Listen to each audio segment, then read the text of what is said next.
In this lesson, we're going to be going over using resources. There is a variety of resources available on the web where you can do some reconnaissance on the target that you are engaged with. One good resource is Monster. Now, Monster, if you're not aware, is a job searching website. You may be wondering why we're going to go to job searching websites to research information about an engagement or a company that we are working with. Well, the reason for that is very often companies post information about the types of infrastructure that they have. So let me show you an example. We're just going to look for systems administrator. So I've got a lot of jobs back here.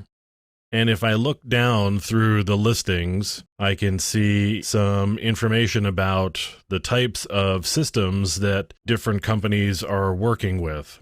So here's an example here. I happen to know that CyberCoders is a headhunter, so it's unlikely we'll find the company name here, but we can pop this open. You can see that they are looking for somebody who has experience with Windows, Cisco, Citrix, and healthcare. So it's a healthcare company.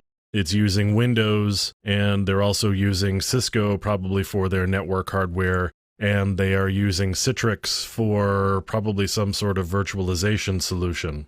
So that's a lot of information that we now know about this company. And if you were to plug in a particular company as well as a job like systems administrator, you could turn up all sorts of information about the types of infrastructure that they are using. This is a company called Akibia, and they're looking for somebody who does Unix, Apache, and Tomcat. So there's another company that's provided information about the types of systems that they use. So again, you can see Monster is a very good resource for finding information about the types of systems and software that companies are using. And the reason for that is if you're looking to hire somebody, you're going to use a site like Monster, and you need to post the types of job requirements and the skills required. And so if you start looking around for a particular company and you look for the right jobs, you're going to be able to find out the types of systems and software that they are using in-house. Often, in addition to the Apply Here button, you may see an email address at the bottom, and sometimes it's something like HR or jobs or careers, but occasionally you'll see an actual recruiter's email address, and that can provide you some information about not only that user or that person, and you may be able to use that down the road in some sort of social engineering attack where you can pretend to be that person, where you have their name and also the position that they hold.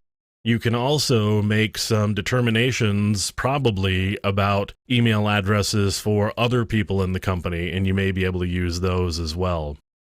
If you go to LinkedIn, you're going to find the same sort of thing where people who have previously worked at that company are going to list the types of experience that they have, and you may be able to figure out, again, the types of systems and infrastructure that that company is using.